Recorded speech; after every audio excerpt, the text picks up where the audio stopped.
Welcome. Hello. This is Coop and Hatch podcast number 12. It's pretty good. Yeah. That's pretty good. Cool. So I think we're just going to stick with this setup. Just kind of not so... It's easier. Yeah. It's nice, simple. So we've had a 2-week break. We had Thanksgiving. We hope you guys had a fantastic Thanksgiving. And then last week you were up in Seattle, so we did that live from the charity Cars and Coffee event that happened on Sunday. That was awesome. Looked like it was a great event. Looked like lots of cars. Yeah, there were some really cool ones. It's weird to be going to an event like that in a short sleeve shirt in the middle of November. No, the end of November, beginning of December. Like, it's so weird, but it's cool to see that. If it weren't, it's an interesting like dynamic because we're seeing how much the weather actually affects like the car world in this aspect of it. But it's cool to see that because the season's going longer, that people are like still just as dedicated to it. Yeah. As long as there's not actual snow on the ground, pretty much anyone's showing up. So. Well, the one night at the European meet, it was like 30 degrees. That was a chilly one. We still had a good that's still a good 10 people. So. About 10 cars. But everybody left a little early. Yeah, that one was a little bit short. We still did it though, so that's all that matters. Yep. And they're still golfing in Utah. Yeah, that's a weird one. Yeah, so this episode, we decided to do our favorite wide bodies. If you guys know our projects and kind of follow what we've done before, we love wide cars. Any car we see, it should be wider. That's a pretty basic rule. There's some that's like, fine, you look great. You don't need to have a reason to be wide. But then you told me someone did that to like a Scion IM. Yeah, I saw one the other day, Rocket Bunny Kit. And did it look good? Was it cool? I would rock it. See, it's weird that some things should do it. Like, there's a wide body Prius out there that looks phenomenal. So it's cool that you can take cars like these and like actually change them. And so we have a couple examples of people doing that. Granted, most of these kind of are cars you would expect it to be done on, but it's still cool to see it being done. Right, yeah, and unfortunately, my love for short, fat, wide cars got passed on to you. It's not unfortunate. It's not. And then you gotta shove the biggest motor under the hood as you can. And balance her out on the suspension and call her good. My UK friends, the bonnet. The bonnet. Under the bonnet. Mm-hmm. That wasn't an English accent, that was just... You tried though. That was nice. Me being dumb. I've loved. Okay, first let's start off the definition of a wide body and a flare, because to me, something flared or something wide bodied is more than just screwing on a little $50 flare you get from. Yes, and I'm not. I have done this myself. Yeah, I was about to say we've done it, and there are some cars it looks great on, and it's okay. We just, as you know, take things to the extreme. Yes. So as fat and as wide as short as we can get it, we will, and then put the fattest tires underneath possible. Obviously. Obviously, it does not always make sense. If it's right for you to do it. If you're questioning doing it at all, like you're like being nervous about doing it is fine. But if you're questioning if you should do it, then that means you should not do it. Yeah. So the thing that people don't understand about wide bodying a car is you will void any warranties because you're cutting up the car panels. Technically, you're wrecking your car. Yeah, and if you want to resell it later, it's hard to take back to stock. Unless there's someone looking for that exact build, which there are situations like that. But again, don't take anything sharp to a body panel unless you know you don't want to go back. Or have a way to go back. Exactly. So, from my day, we would mold everything in, it was just... Mold with what? Like fiber? Like it was fiberglass, right? Fiberglass, metal. It was. So were you molding a metal flare to a metal car? Was it a fiberglass flare to a fiberglass car or metal car? Well, obviously can't go metal to fiberglass. Welding doesn't work there. But metal to metal, fiberglass to metal, or fiberglass to fiberglass. Okay. Like we helped restore a 58 Corvette that Cool. had been used as a drag car, so the rear wheel wells were totally hacked out. And the owner wanted something more stock looking, so we put a really nice subtle flare on it. And it's fiberglass, so it'll just bond back to itself. Right. So you're fine. Then the flares we started to make for the Vega were steel, but then we moved over to fiberglass, and then we moved over to cutting it up and putting it in the dumpster. Yeah, and then you'll see some pictures of another project, not the actual project we worked on, but some of the ideas of. But anyway, to us, flared or wide-bodied is what you're going to see.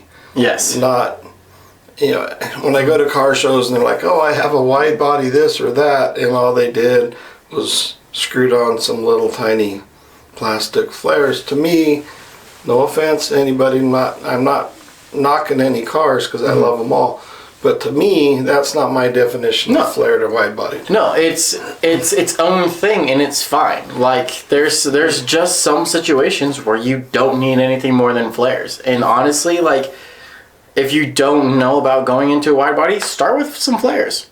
Like because it's easier to fix 6 little holes on both sides of your car that are this big compared to cutting a panel of metal out. Right. Exactly. So anyway. With that disclaimer, we will show you some of our favorites. So this one's fantastic. You've probably seen some of these. These are a very controversial car, mainly to Porsche enthusiasts because you're cutting up a Porsche when you do this. This is the RWB wide body kit for Porsches, and it's on a ton of different models and whatnot. There's, I think, like 7 or something like that in the States. I sat in this one.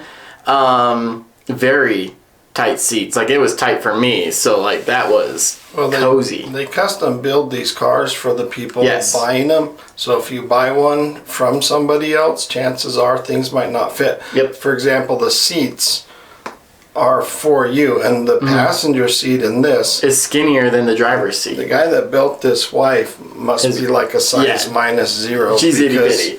That seat there's no way I would have even fit in. I didn't even try sitting in this seat because it's so tight. Built for the driver that built the car. Yeah. All right, they're super, super cool. Oh, they're fantastic. They're crazy, crazy wide. They're extraordinarily popular. So, it's a Porsche, but it's also a custom Porsche. You're paying for it. You're like, I think one of these just sold for like $132K in 2019.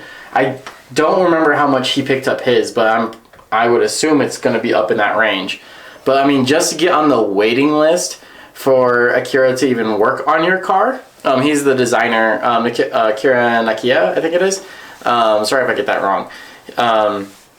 He builds these with his hand. Like, he comes out, cuts it, puts it on himself, measures it himself, and just to get on that waiting list is $30,000. Yeah. Like, that's nutty. I'm not on that list. No.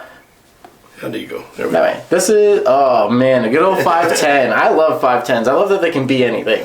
I've told Mattson about the car similar to this that I was involved with when I was a teenager.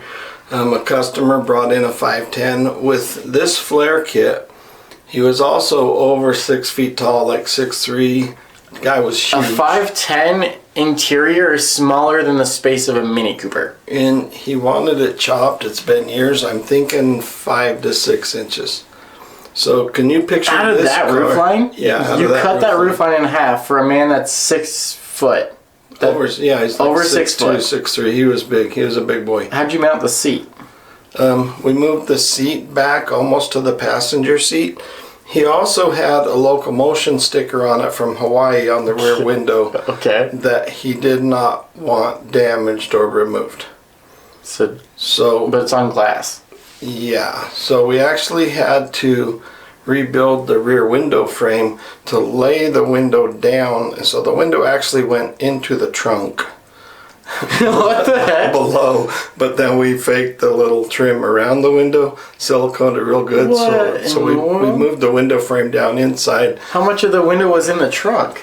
I don't remember, but we also raked it down. So we moved the seat back, and he would literally look out the passenger side window because the post was So if he wanted to roll down the window, he's not even leaning forward, he's reaching forward, but then all the air is going directly into his face. Yeah. Oh my gosh. So it was IMSA flared, chopped with a Porsche style well tail on the back of it. Mm-hmm. That is not this part, but that part right there. Yeah, so if you remember the 80s, 90s Porsches with the big... How they kicked out like that. Yeah. Well, actually more like 70s, 80s, because this was in 81, 81. Okay. We did that, 82. Anyway, so that's always been one of my favorite projects. Crazy. Unfortunately, we finished it. He took it to a car show. It got stolen, last seen from Solana Beach, headed south. So that's in Mexico. we have no idea where that car ended up. Anyway, next. Ooh, your favorite generation of Camaro. Yeah, we put two of my faves together. You sure did. So, ever since I can remember, well, obviously it was after 70, 71, 72. Yeah. The year they made these Camaros. This has been by far my favorite look for any Camaro. The second. Really? Second gen or third gen? That would be, I believe that's the second gen, because before that was the square. 69 is different than 68, but anyway. Yeah. So, this has by far always been one of my favorite builds ever. I mean, those normally aren't those normally like turn signals in there? The second ones? I think so. Those are definitely induction scoops on that car, so. Super cool. Yeah, those are awesome. So, but you can see the little bubble flare. They also use this similar flare for the Corvettes. Yeah. That's just kind of like a muscle car flare style. But, okay, now we're getting into a conversation. Is this a wide body or is this a flare? Because those are definitely metal welded on flares. To me, those are flares. Okay. Flares. This right here is definitely a wide body. This is insane. Okay. Yeah. This is it's called a Karma kit by Monaco Auto Design. The guy basically is just like us. It was just a car guy. He just loved designing cars, loved playing video games. He was like, one day I'm just going to make this, and he just popped this out. But he does like a lot of design consulting for like race car design or just like automotive wrap design and stuff like that. This was just like a side project that he just did. Yeah, that thing's sick. Yeah, they're crazy. And I don't know if we're gonna go that nuts with the FRS, but it will be cool. If we were to wide body it though, this is definitely the kit. Like, other than what we've talked about before, this is, if I was to buy a kit, it would be this kit. Especially it's anywhere between like $4,400 up to about like $8,000, but you're closer to $9,000 actually. But then you also have to think about install costs if you're not doing it yourself and stuff like that. So full kit. Your turn. Okay, full kit. You're looking at like maybe $15,000 to have it installed on a $15,000 car. So you gotta really love these cars, and if you do, we get it. If you don't, you should drive one, and then you will. That's way better than putting a $3,000 stereo in a $1,000 Toyota, though. That is also very true. Yeah. I might be throwing some Brabus, I believe it's called. Yeah. So we got our hands on some Brabus wheels, and they're like perfect to fit under the Ram Charger. So I might be throwing like a $3,000 set of wheels on a basically $1,000 car because we do things. But you're not spending $3,000 on wheels. No, I would never do that. 100%, I would never put the money into this. $15,000 on a wide body kit for a $15,000 car is a 1-to-1. Yeah. We love the people that have a $1,000, $2,000 car and put an $8,000 stereo in it. It's like, okay. It's your thing though. So cool. So yeah, this is the Karma kit. I really like this one. It recently came out. And you have to get it through DSG Performance. So it's pretty exclusive on that part. So this is the freaking coolest Mercedes ever created for production, high production numbers. The reason I say that is this is the ultimate bad guy car. How many did they build? I don't actually remember. There's not a whole ton, honestly, and they sell for over 200K. So when they came out, they were available. But so there was they took a 190E, which is like the smallest Mercedes you can get. It had a little 4-cylinder 2.3 in it. I had one, and then they pulled the first Evo 1 used the 2.3. They just put and just like kind of built it a little bit, but it looked exactly like a 190E with an exhaust, right? The 190E Evo 2 got this crazy looking wide body because obviously, but then they also went up to a 3.2 motor, so it like really gained some horsepower, which is pretty cool, especially in like after owning one of these for some time. This is a small light car. So, like, adding horsepower to this thing, like, I'm just thinking about even 250 horsepower in my 190E would have been the scariest thing I've ever owned in my life. Like, that car is so terrifying. It's a super fun car to drive. Here's the weird thing is those are, again, kind of more of a flare kit, but it involves, like, a full lip kit. It's got side skirts. It's got a bumper. It's got a wing. Is that a wide body because there's more body involved? Or is that a flare kit? Yeah, sorry guys, I'm gonna... Yeah, that front one. No, I'd move that to wide body because that front covers almost the entire fender. That's kind of what I was thinking too, because the flare's just kind of around the wheel well, where that's... Yeah, and it's made for the body lines too. It's just, I guess, is it dependent on width? Because I mean, you can have like 4-inch flares. You know, I don't know if there's a standard. We may have to make a standard. It's just kind of our opinion. So if you're the Webster dictionary guy of wide body terminology and we're getting it wrong, sorry. And if you're not, then maybe we are now the Websters. Here's another picture of it. It's beautiful. They're great. Sick Mercedes. I remember when they were coming out with that, the 190, I kept thinking, I can't wait to see one. I can't wait to see one. I remember the first one I ever saw, I was going down I-8 in San Diego from El Cajon up like through the college area, and this little thing comes zipping by me. I'm like, oh, that is so cool. Yeah, that's a great one. Okay, then we have its big brother. This thing is... if we took nostalgia out of how much I love the 190E, this is the greatest wide body that they made. And this is a true wide body. Like, this thing is legitimately wide. This is one of my favorite cars on the planet. That thing is so bad. So this came out in the same time as the 190E, so their purpose was the same thing, just be luxury and dominate. And they did a fantastic job of doing that. So this is also an 89. This is the SEC AMG 6.0. That's a monstrous gas-powered V8.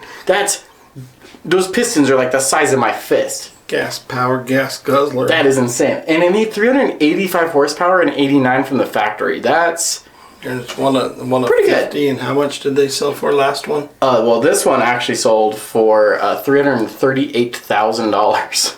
Yeah. So, if you ever wanted to, like, get into investing in a long-term investment, as long as you take care of it, find models of stuff like this.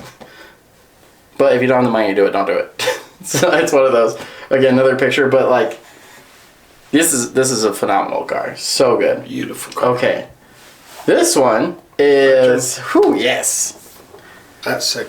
Yeah, this is the BMW M2 Kit. So this kit is actually inspired by another BMW that we have coming up. And it's a full carbon kit. Well, you can get the option of a full carbon kit. It's made by, I forgot, we've looked up, MTC Design. So there's so many 3-lettered. And I believe this kit, this one is like 17,000, but again, you're looking closer to about like 22, 25-ish with full paint job. I guess you go wrap, it'd probably be closer to 20. But that is a phenomenal car. Like, especially like this is... I like the front scoops there. Yeah, this massive scoop right here, like, and it moves into the wing like that. That is so good. Go back. Go back. There you go. Yeah, there's a better version. Better vision. Yep. But yeah, that's a great wide body. So this was a production car. There's technically only 2 of them. You already just saw it, but we've talked about it a little bit before. But this is the Skyline R33 Lm Edition. So this was made for Le Mans. And they actually wanted to like keep it in Le Mans, but there was a bunch of rule changes and stuff like that. So they kind of just snuck it in and then pulled it out. They made a second one for another race in France, or they needed to make another one because of the race rules in France or something like that. So there's technically 2. But these are fantastic. I mean, they came out of the factory with 400 horsepower, but they down-tune them down to 300 just because, again, race rules and whatnot. But the fact that, like, this thing was just like, okay, here you go, here's a demon on wheels. Like, so, yeah, this is by far probably one of the best looking JDM factory wide bodies ever. Like, so good. Okay. Man, we kind of stuck all mine together, didn't we? Yeah. Yeah. So this is the trial Wrx Sti. So they took the Wrx Sti Type R, which is the one that they made for the Nürburgring race, the ring to do all the tracking on, and then Trial is an aftermarket company that came in and made it more aerodynamic to make it even faster.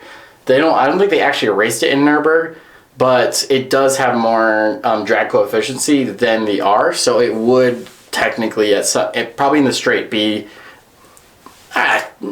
it's just pie in the sky here, but maybe like 5-10 miles per hour faster, like somewhere right in that range. This kit, you can buy a replica version of this kit. It doesn't have the side vent though, unfortunately.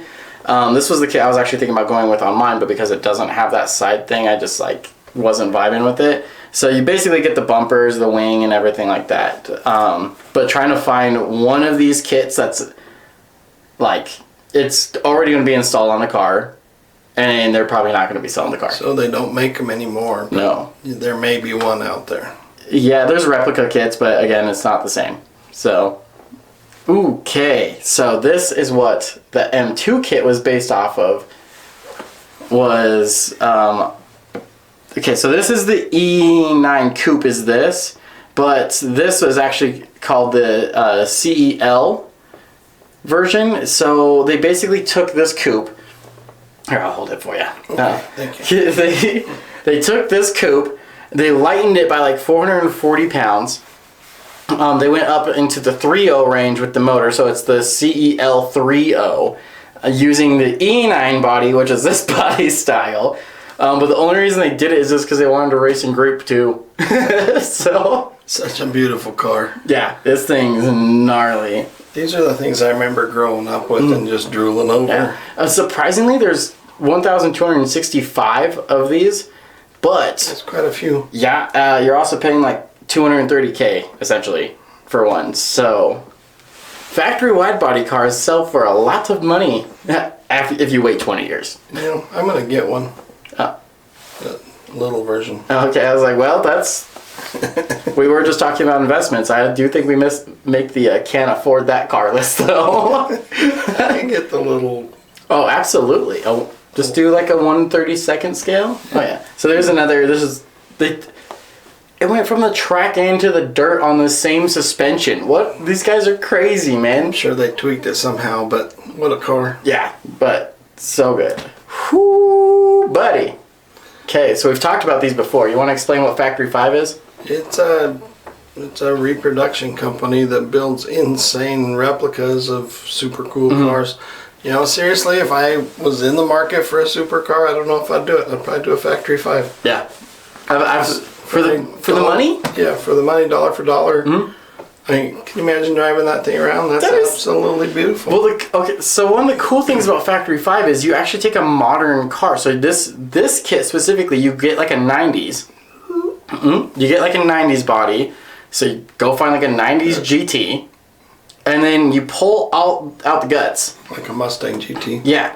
And then you just slap it onto this body. So you're using a Mustang chassis and motor driveline so you could put basically anything you wanted in. Yeah. And the interior wise, it's completely empty. So you can do whatever you want. You can make it as track worthy as you want. You can make it as like roadworthy. Stick a Coyote motor in there. Oh yeah, and some Bluetooth in the interior. Boom, you're set. I couldn't drive it.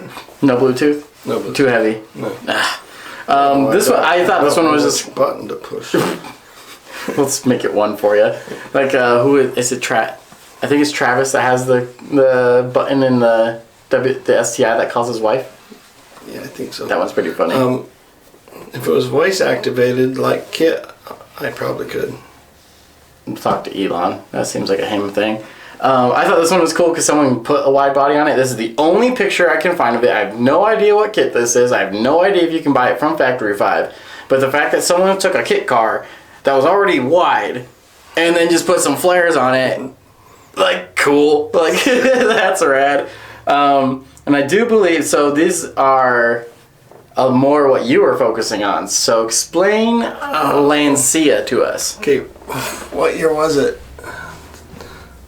The movie Herbie Goes to Monte Carlo came out when I was a kid. Okay. Herbie, like the bug, right? That has the 53 on it with the stripe? Yeah, the Walt Disney movie series. Yeah. Herbie went everywhere. He had like 700 Lindsay movies. Lohan owned Herbie. That was the newer one, right? Yep. So, as a kid, when he went to Monte Carlo, Herbie fell in love with a Lancia race car, which is the Lancia Scorpion. In the middle. Okay, it's kind of weird. We're going to push it a little bit closer. It's like a hatchback, right? It's got like a slope back to it, kind of like a Quattro. I think it also has a flat back window. Yeah, it's weird. So, but I just fell in love with that car. For some reason I couldn't. Oops, sorry. For some reason I couldn't insert the picture of Herbie's girlfriend, but it's out there. The Scorpion was also called the Monte Carlo, one word versus the two-word version of the Chevy Monte Carlo. But it was the Scorpion, then later the Monte Carlo, and they also made them into wide-body race cars, which we didn't get the picture installed on. But ever since that movie, I just was in love with Lancia. They make some seriously sick-looking cars. I didn't even know that you like Lancia this much because the car I fell in love with Lancia was it was the Stratos.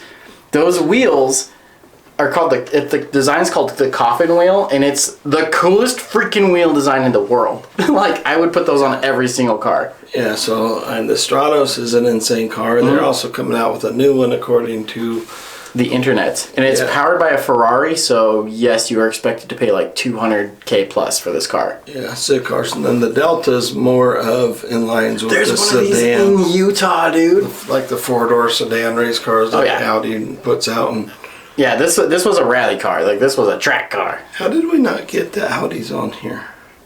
Because we're doing an Audi episode next. Oh. Hey, there's an announcement for you. Actually, we're not. We're going to be having a guest on next week. Oh, that's right. We are going to be doing one on Audi specifically just because we love them. But, yeah, we're going to have a guest on just kind of going over their company and why they started their company. He's pretty awesome here in Utah. I'm excited to have him just talk to us about like what he does. He's the one making stuff for the FRS, right? No, no. Sorry. Rewind. We're not supposed to know about those things. This guy out here. No, it's okay, actually. Hopefully we'll get him on too. But, no, he's got like a clothing brand, and he does a specific car meet and whatnot. And he's coming on to announce another one of those, so. That's right. I forgot. You told me about that. Yeah. I've been out of town working 12, 13-hour days the last. Yeah, no, I haven't doing this, so he's doing his best. I'm still a little sleepy. Still spry as ever, you young whippersnapper. I did my hair pretty. Oh, you gonna go to a ball or what? Dress up in a Fender? Gonna wear a Fender dual ball. Okay. Fat Fender. Oh. That was actually a really good one. Okay, but yeah, if you could follow us on Instagram, obviously YouTube, TikTok. We're going to start working on getting our Spotify and everything set up, Apple Music podcast app for the beginning of next year as well. Working on it. Yeah. And then we're also working on some merch. So if you guys have ideas or like have a specific style you like, then I'm more than happy to. It'll probably just be like a couple like shirts here and there for now. If you want one, just hit me up. We'll figure it out. But yeah, thanks for watching. That's Wide Bodies for you. If you like this episode, there's plenty more. Plenty more. And just so you know, we have 2 wide bodies in progress. The one, Lexus, you probably heard about. Yep. It's been a long, long journey because we only put an hour or 2 a month. Yeah, not a whole ton of time. It's not like we're sitting there every single day working on this car as much as we'd want to, but we work on it when we can. And then Matson's RS that you know about. Yep. I think I posted a couple pictures on it on my personal Instagram of the wide body. If you guys want more of a tour on that, and then I'm happy to do that as well. So we have that one here on location where the FRS or the Lexus is over at our shop. Yeah. And so in the wintertime it gets a little chilly over there, so things over there just kind of sit. The bikes and the Lexus are there for the winter. Now that we have a garage at the new place, though, we'll probably be doing some. If we're working on the car, we'll probably record it and show you guys how to do some stuff. Yeah, we need to order a couple new fenders and some other stuff to get back working on that one. But so it's not like we just talk about this stuff. We're actually doing this, and we're actually not that we're going to get to it anytime soon, but our minds are also working on wide body styles for the TT and the FRS. Yep. That will eventually be down the road. It's on the list. And then we already have flares for the MG Midget. Yeah. We just never put those on. Well, we're also still waiting on wheels, so. Yeah. Thanks, COVID, for killing our wheel selection on they're that. probably in like Malaysia or something like that, but. So those will be actually welded metal to metal. Yeah, that's going to be a cool one. I actually want to do a series on these separately, just like when we're working on them. Just because, so when we're working on the Lexus, it's a really good representation of our styles combined into one. Yeah, old school, new school. Yeah, and whereas the RS is extremely new school. Like it's pretty intense, honestly. There's sometimes I'll be working on it, I'm like, oh my gosh, this is literally difficult. Like, what did we do? Yeah, and then whereas the MG is making me go more into old school European auto race, like autocross style. Early 70s. And it's totally not a style I would have ever done myself, but because of your background, it's helping me expand my design concepts on stuff. So yeah, it'll be a wild little group, and the MG will not be fast by any means. If anything, if it hits 43 horsepower, I'm happy. Yeah, that one's probably 3 or 4 years down the road too. Yeah. So yeah, no worries. Episode 627. Hey, we're debuting. We finally finished it. Let's go for a ride in the MG. Oh no, we forgot a flare. So, but anyway, thanks for watching. Sure appreciate you. Hope keep it safe on these winter roads if you live above the snow belt. If you don't, we're jealous. If you live below, like we grew up, you don't have to worry about snow. You just get to watch it on TV. Just ride safe. That's all we got to say. That's all I got to say about that. I probably can't say that, huh? Nothing. Peace out.